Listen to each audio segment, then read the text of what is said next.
essa coisa bonitinha aqui, que tem umas trocentas páginas. Então, pra evitar que vocês passem por alguns sufocos, eu vim resumir ele aqui pra vocês. Então, se você não tá acompanhando essa série, que basicamente tá resumindo as novas de ReZero, ou o que seria pra gente a terceira temporada do anime, você pode conferir olhando a minha playlist, que vai estar no meu canal, de resumos de ReZero. E você pode, né, entrar nesse mundo tão grande e tão cheio de coisas um pouco melhor e com mais tranquilidade. Eu sei que esse vídeo já vai ser muito grande, então, sem grandes enrolações, vamos pro vídeo. Começando agora falando sobre o primeiro capítulo deste volume, que é resumido basicamente em o Subaru voltar na morte justamente na parte em que ele está ali com a Priscila, tá ali com a Emília e com a Liliana. E aí eles tinham recém saído pra comprar os doces e voltou justamente nessa parte, o que dá exatamente uns 10 minutos, 20 minutos desde que ele acabou morrendo posteriormente. E o Subaru toma a decisão mais inimaginável do mundo, e a mais imbecil também. Ele decide ir sozinho encontrar a Sirius na torre do relógio pra salvar o Luzbel. O Luzbel é o garotinho que foi sacrificado no final do capítulo do outro volume. E o que rola basicamente é que o Subaru e ele morrem, o Subaru e o garotinho morrem pra autoridade da Sirius, porque ela conseguiu meio que juntar os sentimentos dos dois em um só, que no caso era o medo, e os dois literalmente morreram se mijando de medo. E é só isso o capítulo mesmo, não tem mais nada. O segundo capítulo é um pouco mais interessante, porque o Subaru ele decide também voltar sozinho até a torre do relógio pra tentar achar uma forma de enfrentar a Sirius, mas ao contrário dele tentar enfrentá-la sozinho, ele acaba chamando pelo nosso deus Reinhardt, e ao contrário do que a gente esperava, ele chegou tipo em 5 minutos, aliás nem 5 minutos, 5 segundos ele chegou, tipo, foi uma corrida do Naruto, assim. Inclusive foi até uma corrida do Naruto mesmo, porque ele inclusive fala, me desculpe pelo atraso, eu meio que me atrasei porque, né, o caminho que eu ia passar tava meio que, sei lá, tava cheio, não sei, tava tendo uma interdição ali no caminho, aí eu tive que vir correndo sobre as águas. Mas é verdade que eu cheguei. Mas tá bom, né? E aí, basicamente, o Reinhardt, ele vai enfrentar a Sirius, enquanto o Subaru vai até a torre do relógio resgatar o Luzbel, e ele finalmente consegue fazer isso sem morrer. Até um determinado momento em que o Reinhardt, percebendo que o Subaru e o garotinho que era refém estavam salvos, ele mata a Sirius com um corte justamente no meio do corpo dela. Mas a gente acaba descobrindo uma coisa um pouco triste, um pouco interessante, que a Sirius não somente consegue unir os sentimentos das pessoas e meio que intensificar elas, mas também consegue unir os ferimentos, ou seja, literalmente todo mundo que tava ali fora o Reinhardt morreu com um corte na barriga. No caso, decepado no meio. Inclusive o Subaru e o Luzbel, ou seja, foi um loop inútil. Mais ou menos. No terceiro loop dessa parte, o Subaru decide ir agora com a Beatrice pra tentar achar uma forma de enfrentar a Sirius, justamente porque nas vezes passadas ele deixou a Beatrice com a Emília, deixando bem claro pra ela que basicamente ia dar alguma merda futura, e ele esperava que a Beatrice ajudasse a Emília e evitasse que ela fosse sequestrada pelo culto, ou morta pelo culto. Mas dessa vez ele teve que contar com a ajuda da sua espírita, que eles agem como pai e filha, a coisa mais perfeita do universo. Eu amo os dois. E justamente por eles terem essa intimidade muito maior agora no arco 5, depois de tudo que eles passaram, arco 2, arco 3, arco 4 principalmente, a Beatrice, ela escuta o Subaru falar sobre o culto da bruxa, sobre o que vai acontecer, e ela super aceita de boa, ela fala, se você quer ajuda, eu te ajudo, não tem problema nenhum. É tipo, dá pra ver que eles realmente confiam um no outro, e é uma relação muito fofinha, assim. Basicamente, a Beatrice dá a ideia de que, ao invés deles só enfrentarem a Sirius diretamente, igual o Reinhardt fez a outra vez. Ele não contou justamente sobre a vez do Reinhardt, ele só meio que citou as possibilidades do poder da Sirius. E aí a Beatrice sugeriu que eles poderiam usar a habilidade de chamar, que vulga a única magia que o Subaru sabe usar, e é a sua carta na manga. E aí eles conseguiriam meio que deixar todo mundo que tá ali no pátio, todas as pessoas, meio que fora de si, meio inconscientes de certa forma. E aí eles conseguiriam matar a Sirius e de certa forma neutralizar a autoridade da Ira. Era uma das ideias, justamente porque a autoridade dela era muito semelhante ao poder Nect. E o Nect, pra quem não tá lembrado, é uma das habilidades do Julius, o nosso portador e controlador de espíritos. E ele usa essa habilidade junto do Subaru pra poder derrotar o Betelgeuse lá no arco 3, pro Subaru emprestar os olhos dele pro Julius poder enxergar as mãos invisíveis. É basicamente essa a ideia. Que no caso é emprestar os sentidos. Entretanto, essa ideia da Beatriz meio que vai por água abaixo, uma vez que eles não poderiam atacar a Sirius, uma vez que a Beatriz estaria ocupada fazendo o Shamak dela se manter estável. E eles não poderiam contar com o Reinhardt nesse momento, porque quando o Reinhardt tá presente, ele meio que suga toda a mana do local pra ele. Ou seja, as pessoas ao redor não podem usar seus poderes enquanto ele está presente. Ou seja, vai dar merda se chamar ele, logo não vamos chamar ele. E é aí que surge a nossa princesinha Emília, que diz que ouviu mais ou menos a conversa deles e diz que vai ajudar eles. E é um ponto interessante, porque nesse momento a Emília ela faz todo um discurso sobre ela querer ajudar o Subaru, sobre como ela se importa com o Subaru tanto quanto ele se importa com ela, sobre ela estar ciente dos perigos e ainda assim ela querer ajudar, e sobre como se acontecer qualquer coisa, ela confia no Subaru, ela sabe que ele vai resgatar ela, independente do que aconteça, então ela não tem medo de fazer nada se for por eles e tal. É um momento super bonitinho, assim. Eu li o discurso nesse momento, eu tava quase emocionada, chorando. A minha menina cresceu. É uma cena muito bonita, que basicamente reforça e mostra pra gente um pouco do quanto os sentimentos da Emília mudaram e evoluíram em relação ao Subaru, que é muito legal. E o que rola nesse capítulo também é que basicamente a Sirius e a Emília saem no X1, com a Emília fazendo umas espadas de gelo muito foda, assim, lançando umas lanças de gelo. Se a Emília já era pica no arco 1, no arco 3, sem memórias, agora, minha filha, ela tá assim, nos strings, ela tava solando sozinha a Sirius, pra você ter uma noção de como ela é foda. Bom, basicamente a Beatriz e o Subaru conseguem resgatar o Lusbel que tava de refém, e tava tudo indo muito bem, até um determinado momento ali, em que surge um outro elemento que não tava nos planos, que é o nosso querido Anossa. Ou pros que não conhecem muito bem ele, o nosso arcebispo pecaminoso da avareza, Regulus Corneas. O Regulus Corninho, basicamente. Nesse momento, ele usa o poder dele, só dá um tiquezinho de poder, e a Emília logo desmaia, porque a gente tá ligado que o Regulus é o arcebispo mais forte que existe no culto da bruxa. E ele leva a Emília e sequestra ela pra ser sua noiva, aparentemente. Mas antes disso acontecer, antes ele conseguir fugir com a Emília, e antes também da Sirius conseguir sair de lá, o Subaru, ele ativa sua habilidade da preguiça e dá um socão na fuça do Regulus com a mão sombria dele, com a mão da preguiça. E não faz nada no Regulus, porque o Regulus ele é indestrutível, mas o Regulus fica puto com o Subaru.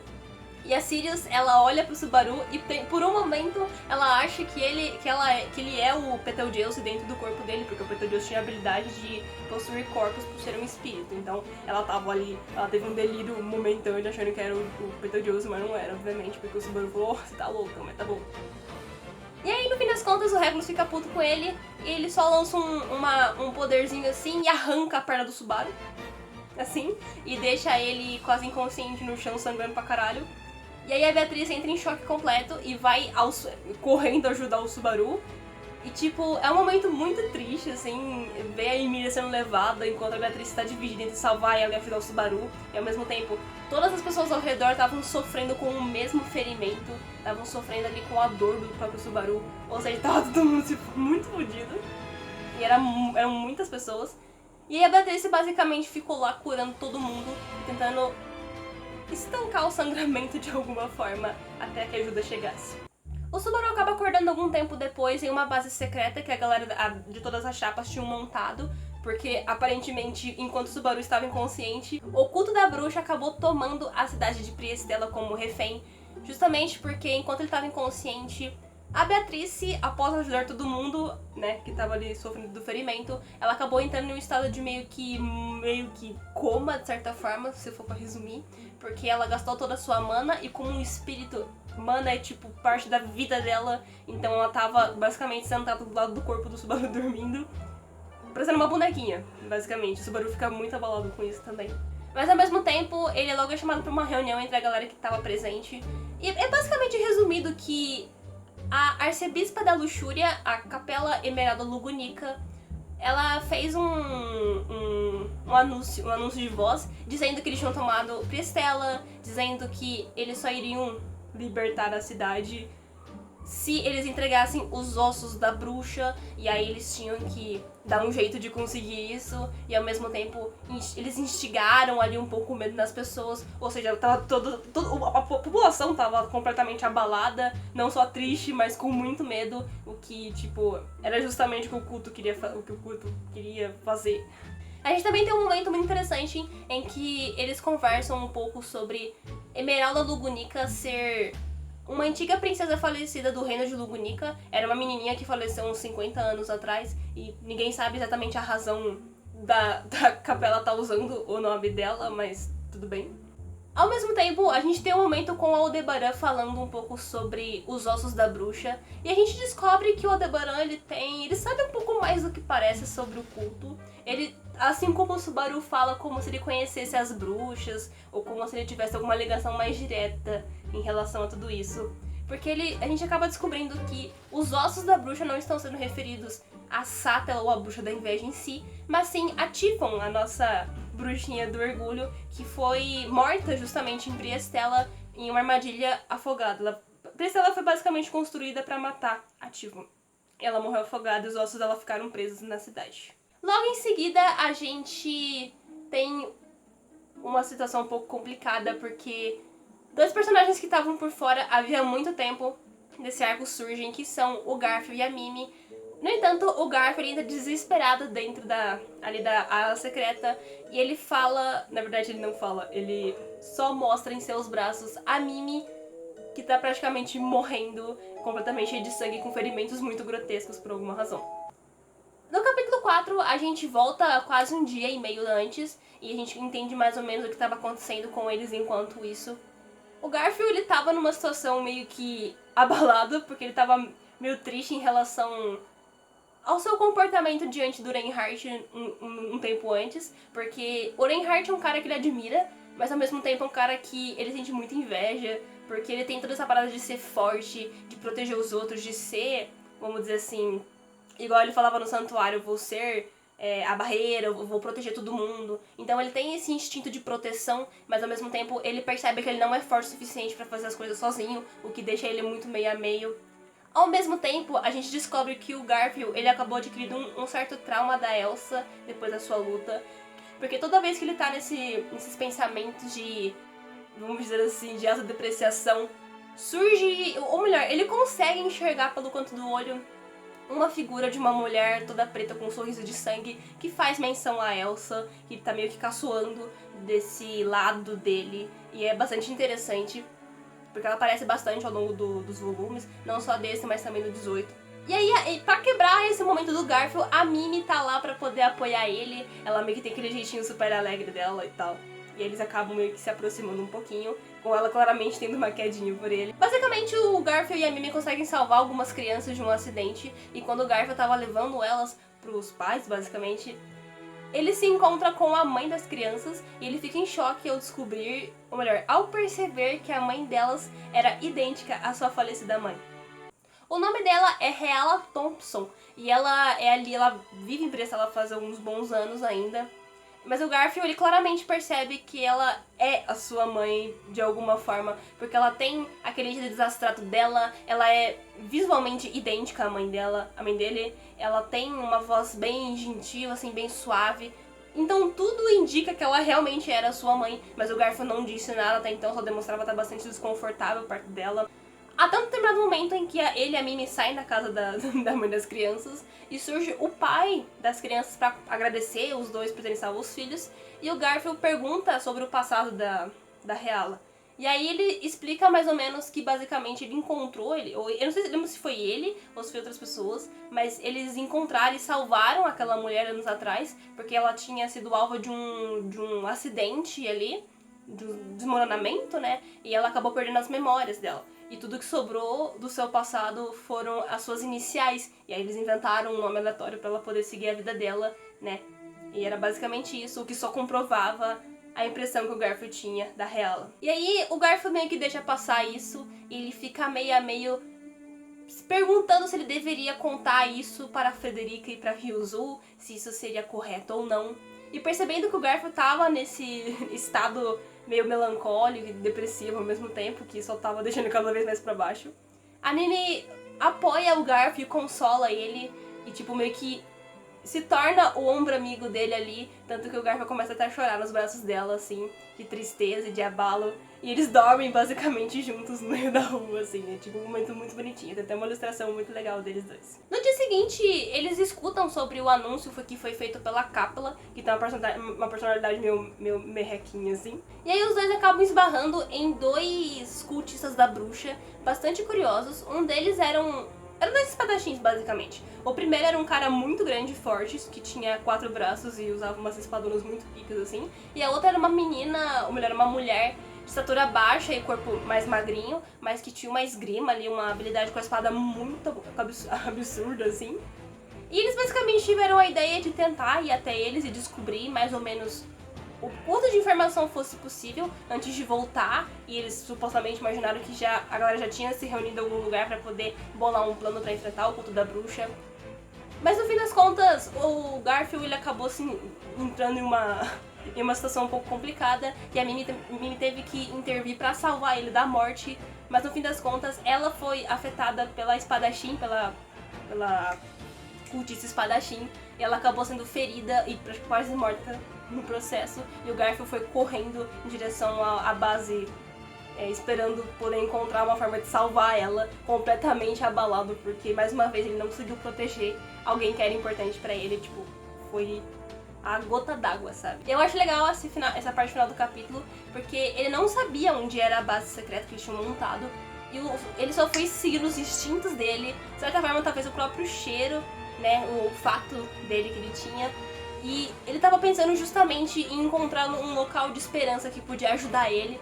E ele segue justamente até onde o Subaru tá. E fica bem claro que o Garfield consegue enxergar o Subaru não só como o irmão mais velho, mas também como um brilho no fim do túnel, uma luz que representa a esperança pra ele. É uma cena muito curtinha, assim, na nova, mas é muito bonita, sabe?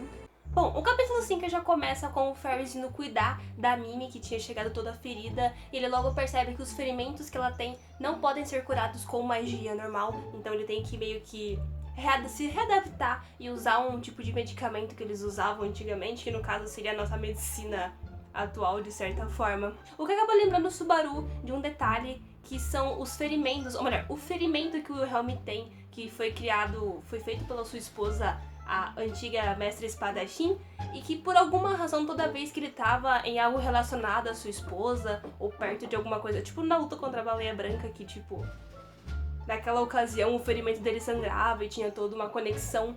Então nesse momento o Wilhelm percebe que esse ferimento específico também estava aberto e sangrando, o que deixa implícito que talvez aquela pessoa que tenha feito o machucado, o ferimento na Mimi, talvez, só talvez, possa ser o cadáver da Teresia ressuscitado. Depois de eles escutarem os relatos do Garfield do que tinha acontecido, ele que estava bastante abalado depois de tudo o que tinha acontecido, ele estava no próprio cantinho dele, meio que se abraçando e completamente desesperado.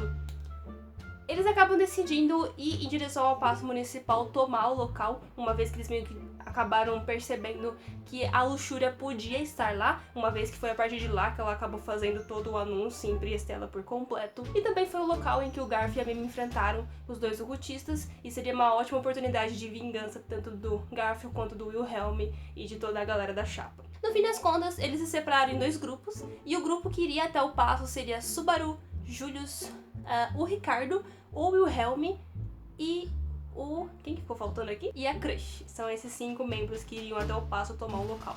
Entretanto, o Aldebaran ele acaba dizendo que ele dá uma desculpinha assim de que não ia participar porque ele tinha que ir atrás da Priscila, que ela é uma criança e some sozinha assim.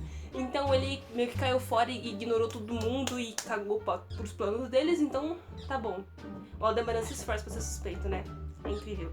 E meio esse negócio deles conversarem e meio que decidirem o plano deles, eles acabam conversando de novo sobre os ossos da bruxa, e eles acabam percebendo e descobrindo que esses ossos, por mais que fossem requisitados pela seita, eles nem conseguiriam entregar esses ossos pra eles, porque de certa forma, quando foi feita essa armadilha em Priestella pra matar a Typhon no passado, esses ossos meio que se tornaram parte de Priestella, e tipo, é como os ossos estão lá como se fosse uma alavanca que, se você tirar, sala inteira vai se encher de água da mesma forma que foi no passado, ou seja, vai matar todo mundo.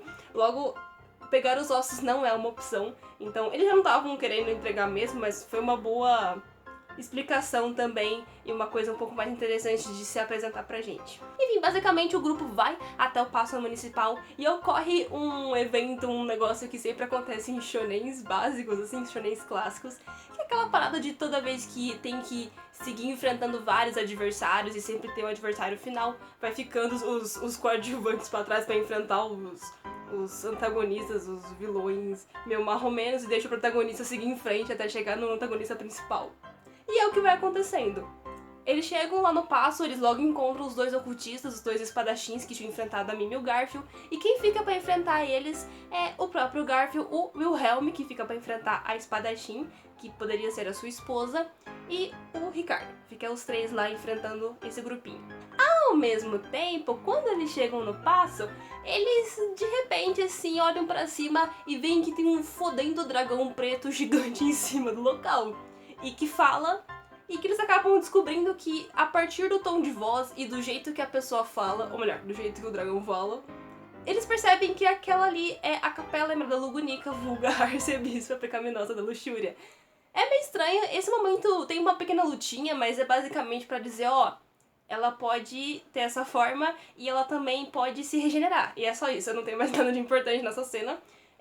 O dragão meio que entra lá pra dentro do local ali, da instalação, e o Julius e a Crush e o Subaru, eles entram também lá dentro. No caminho eles acabam encontrando ninguém mais, ninguém menos que o arcebispo da Gula, só que não é o Lai Batenkaitos, aquele que enfrentou a Ren no começo da temporada passada, da segunda temporada. Quem eles encontram é o Roy, e o Roy, eu quero deixar claro que eles não são a mesma pessoa, mas a gente vai explicar. Eles vão comentar sobre isso um pouco mais pra frente, sobre os arcebispos da Gula.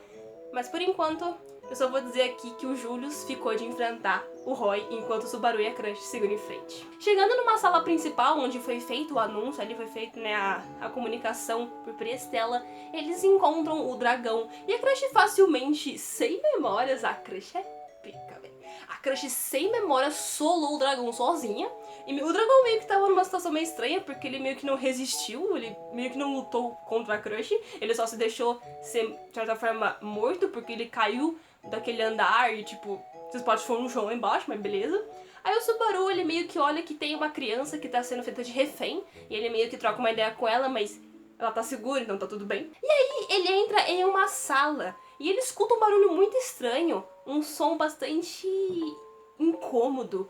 E aí que ele percebe, quando ele ajusta a visão, que ele vê uma movimentação, ou melhor, não uma, mas muitas, de asas batendo, de moscas gigantes do tamanho de seres humanos, horrorosas, nossa.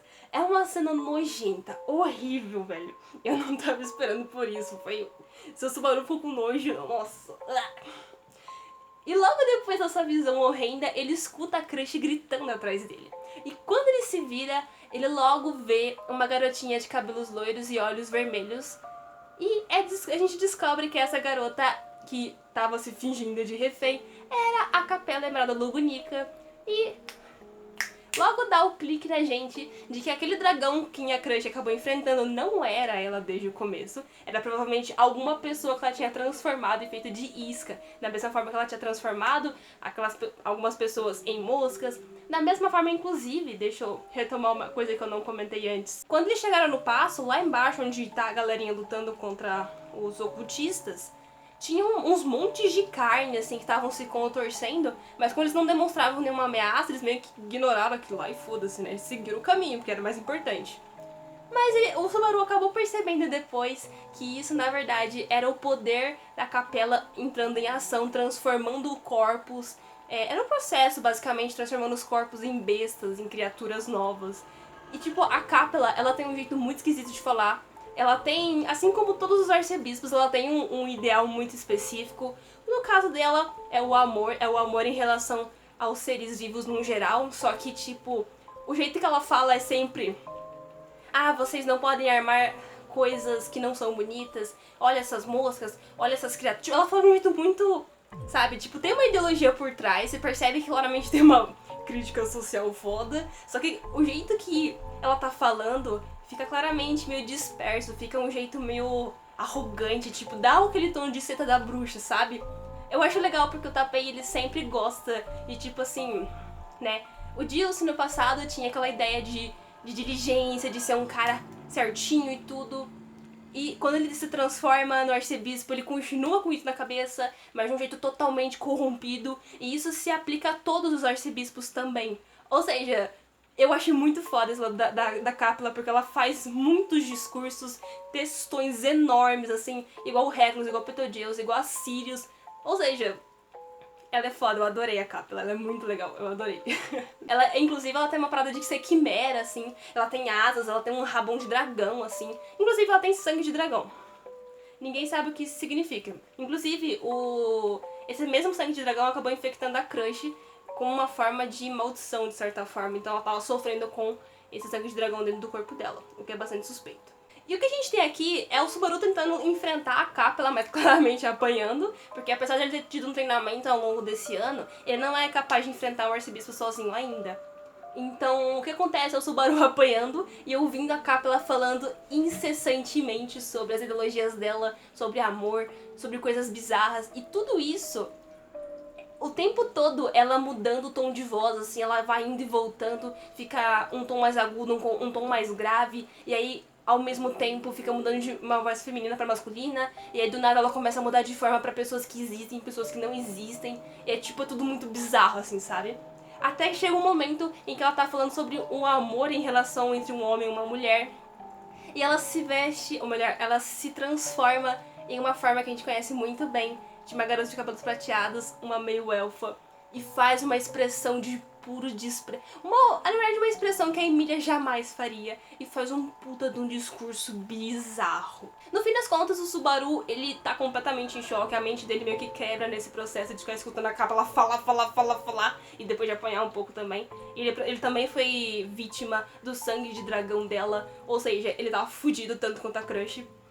Tanto que ele só queria morrer, ele tava basicamente, me mata por favor, eu não aguento mais. Só que antes da Capela poder fazer isso, aquele dragão que eles tinham derrotado antes surge na janela e do nada lança todo um poder de fogo e meio que torra a sala inteira. Do nada. E pra finalizar esse capítulo e este volume também, a gente tem uma pequena ceninha da Emília. Dessa vez ela acorda em uma sala, ou melhor, em um quarto que ela não conhece, um quarto gigantesco, e ela tá nua. Eu não sei porquê, ela tá nua. E aí ela sai do quarto vestindo com o cobertor, assim, cobrindo o corpo, e ela se encontra com o nosso querido Regulus Cornus, nosso querido Avareza. E aí eles trocam uma ideia, assim, muito interessante, porque a Emília, ela sente que conhece o Regulus do passado dela, porque foi o Regulus que invadiu junto da Pandora a floresta de Eriole e deu toda aquela treta no passado. Mas ela sente que ela lembra, sente que ela não lembra, ela só sente que tem uma sensação muito estranha em relação a esse cara. Ela meio que leva na boa, assim, por conta dela sentir esse perigo em cima do Regulus. E foi bom porque, né, o Regulus é meio cabeça quente. E o Regulus meio que trata ela muito bem, só que, tipo, ele ignora todas as perguntas que ela faz. Então você vai ser minha noiva? É isso, você vai ser minha 59ª... Eu esqueci, ela tem um número de noiva, mas eu não lembro qual é, eu já me esqueci. Mas ela tem um número de noiva lá, porque o Regulus tem várias noivas. E aí ele fala assim, Emília, eu tenho uma pergunta pra te fazer, que é muito importante e vai meio que resultar no futuro do nosso relacionamento. Você é virgem? E aí o volume acaba assim. E só dando um spoilerzinho, a Emília nem tem ideia do que significa ser virgem. E vai ter um diálogo muito legal no próximo volume sobre isso, sobre Emília aprendendo um pouco mais sobre isso, vai ser legal também. E eu espero que você tenha gostado do resumo, porque foi um resumo, assim, um pouco mais rápido, de certa forma. Mas esse volume é muito bom. Eu achei ele muito mais, assim, frenético do que os de ReZero normalmente são. E eu amei esse ritmo de ação, esse ritmo de emoção ao mesmo tempo. Vários capítulos focados em outros personagens além do Subaru, o que foi maravilhoso. O Garfield já entrou pro meu top 5 personagens fácil. E olha que a gente nem teve a conclusão do personagem ainda, então... Eu tô hypadíssima, esperem o volume 18, o resumo, eu já li o volume 18 e é perfeito. Vocês vão ver que esse volume tá espetacular, Subaru vai estar brilhando. A Emília... Não, minha menina cresceu, respeita.